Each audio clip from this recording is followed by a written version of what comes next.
Alhamdulillahi Rabbil Alamin. Ashhadu an la ilaha illallah wa ashhadu anna Muhammadar Rasulullah.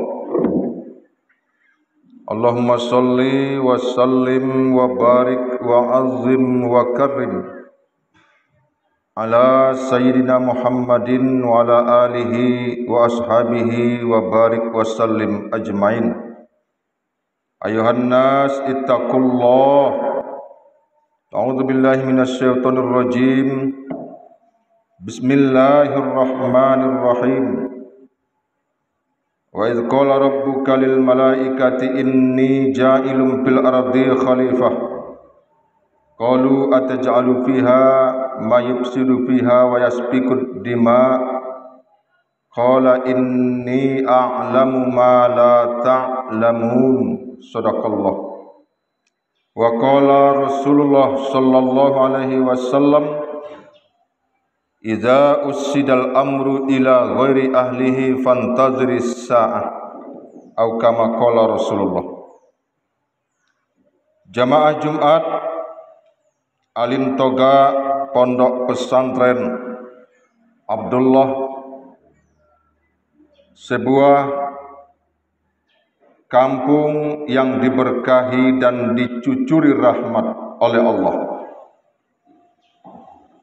Pada hari ini Jumat 26 Januari 2024, kita akan berkhutbah membahas tentang wajibnya memilih pemimpin yang saleh.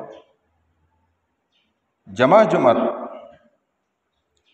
apabila engkau mendengar ada yang mengatakan bahwa tak perlu ikut-ikut politik, cukuplah engkau sholat, asal bisa makan, minum dan bernapas bebas di negeri ini sudahlah. Jangan ikut-ikut untuk berkuasa, karena kekuasaan itu jahat. Pernahkah kau dengar ini, wahai jamaah Jumat? Jika pernah kau dengar, maka pada Jumat ini saya katakan, jangan engkau patuhi dan jangan engkau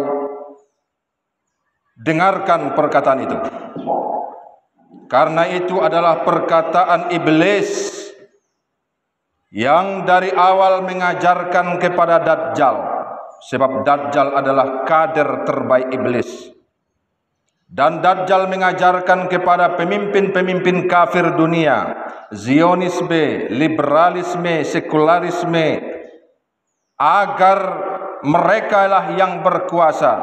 Orang Islam jangan berkuasa, jangan memenangkan politik di satu negeri, di satu kampung di dunia ini. Karena jika orang Islam itu jaya, maka sulitlah iblis, setan, orang kafir, Yahudi, Nasrani dan konco-konconya.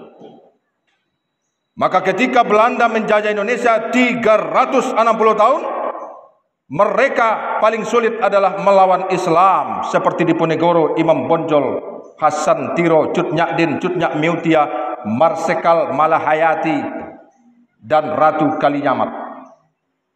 Adapun tokoh-tokoh kafir yang lain bagi orang Belanda mudah menyingkirkannya, mudah untuk menjajahnya. Tapi jika berhadapan dengan tokoh Islam yang sadar, dengan Hasyim Asy'ari, dengan Ahmad Dahlan, habislah ini Belanda, saudara-saudara. Maka Belanda tidak habis akal. Dicarilah seorang yang mirip wajahnya dengan orang Arab, namanya Snokhokronyi. Namanya saja sudah lucu, saudara-saudara. Snokhokronyi.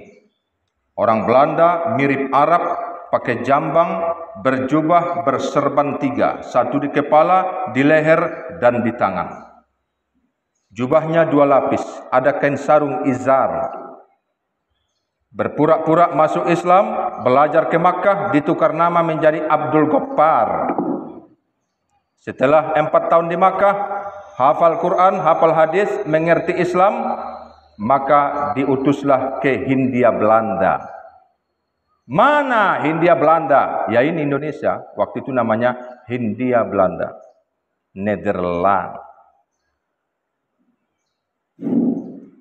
Saudara-saudara, apakah kerja daripada Snok Hokranya yang telah bernama sekarang Abdul Ghaffar ini? Berdakwah, menulis buku, menemui ulama, ustaz, tuangku-tuangku, orang-orang suluk, surau-surau, pondok pesantren, buya-buya, ajengan-ajengan. Apakah tugas dan misi Snok Hokranya? Untuk memberikan suntikan racun, virus-virus pemikiran. Sebab seorang itu sebelum kau tundukkan badannya, tundukkan dulu pemikirannya. Sebelum engkau jajah dia secara fisik, harta dan materi, jajahlah dulu pemikirannya. Ini yang dilakukan pada hari ini kepada kita umat Islam Indonesia yang berjumlah 230 juta jiwa. Penduduk kita 280 juta lebih kurang, kita 230 juta. Sedikit mereka agama lain. Kok bisa-bisanya jenderal banyak mereka? Kok bisa-bisanya menteri banyak mereka?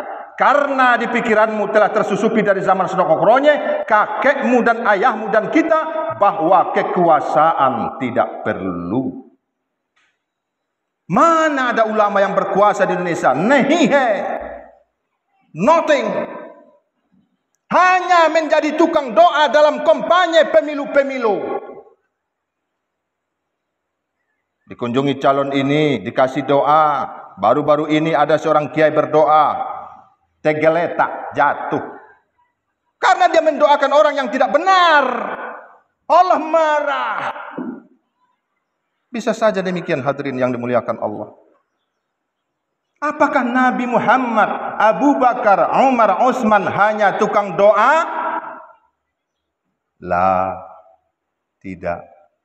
Mereka itu pemimpin, bukan tukang doa saja. Bukan tukang jurkam saja. Tapi dialah calonnya. Mana ulama calon di Indonesia? Tidak ada. Inilah merasuki pemikiran Snok Hokranya, intelijen terbaik Belanda yang mampu sampai sekarang menjajah pemikiran umat Islam. Hei orang-orang baik, mulai dari tingkat jorong, camat, wali negara, bupati, gubernur sampai presiden, mestinya orang ulama. Oh, ini ada kampanye, diundang buya, diundang ustaz. Kerjanya apa? Sebelum dia mendoa, menonton, menari-nari artis di panggung itu. Nanti di akhir, marilah kita dengarkan pembacaan doa dari buya kita. Weleh. Begitu hinanya ulama, hanya menjadi instrumen pelengkap dalam sebuah panggung sandiwara. Renungkanlah wahai kaum muslimin yang dimuliakan Allah. Bayangkan betapa hebatnya Indonesia, gemah repah loh jenawi baldatun thayyibatun rabbun ghafur, jika ulama yang berada di nomor 1 RI 1 presiden. Presidennya ulama, wakil presidennya ulama, menterinya ulama, ahli pertanian, menterinya ulama, ahli kesehatan, menterinya hafal Quran, ahli pertambangan, menterinya, jenderalnya hafal Quran, hafal ilmu kitab kuning, dan seorang jenderal ahli alutsista senjata, ahli strategi perang seperti Ali. Kenapa sekarang yang ahli-ahli pertanian ini tuh tak mengerti Islam?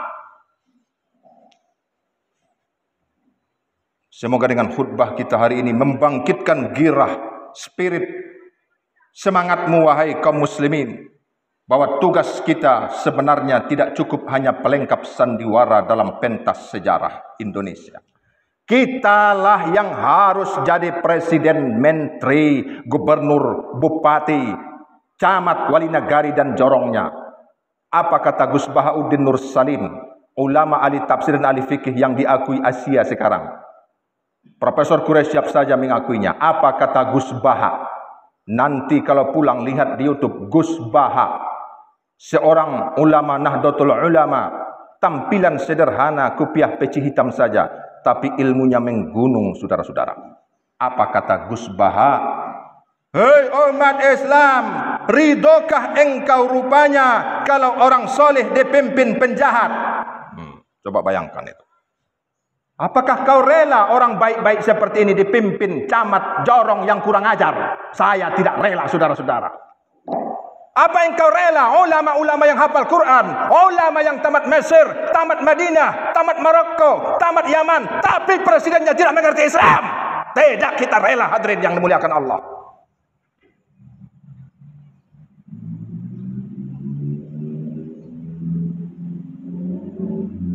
Jangan lagi dengarkan kata mereka. Cukuplah engkau yang bisa makan, bisa minum, bisa bernapas, bisa kita sekolahkan anak. Udah, tahu usah urus yang lain. Raupo-opo itu, biarlah bandit mengurus negara nih. Singkirkanlah pemikiran kerdil itu dari otakmu, hai kaum muslimin. Engkaulah yang harus menjadi pemimpin, bukan dipimpin. Engkaulah yang harus berkuasa, bukan dikuasai. Engkaulah yang harus mengatur, bukan diatur. Sekarang kita diatur oleh Yahudi dan Nasrani.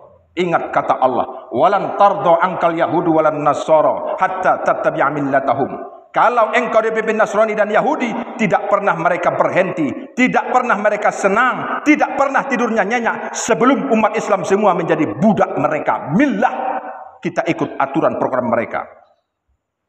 Jangan pernah mau. Muhammad tidak mau dipimpin orang Yahudi satu hari pun. Ingat itu.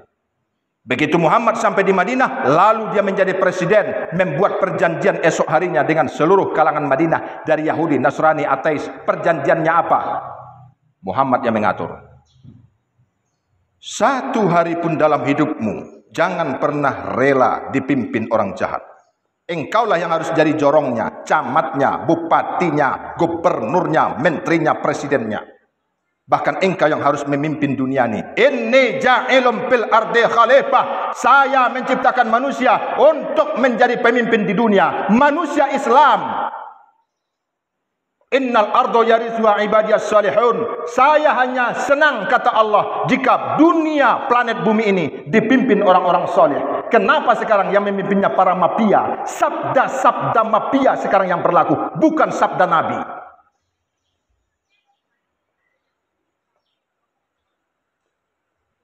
Jamaah Jumat yang dimuliakan Allah, lemparkanlah sabda mafia, ambillah sabda Nabi.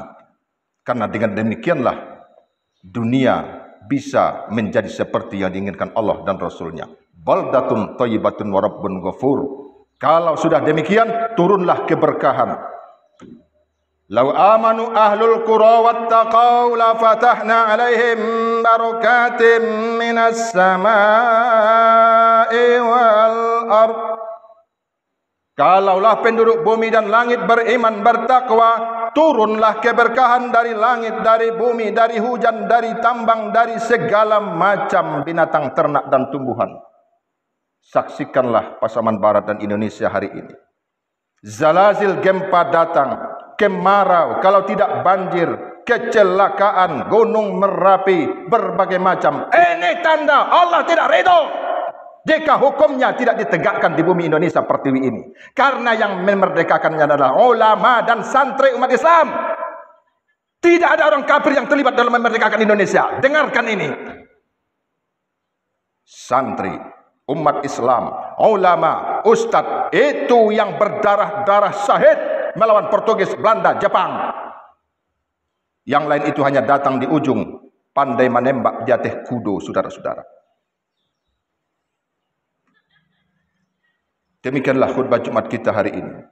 Semoga terpatri di otakmu, engkau mesti berkuasa satu saat. Tidak pernah ridho, tidak pernah kita senang satu hari pun jika kita dipimpin para bandit dan mafia. Barakallahu li wa lakum wa nafa'ani wa iyyakum bima fihi minal ayatul hakim wa taqabbal minni wa minkum tilawatahu innahu huwas samiul alim.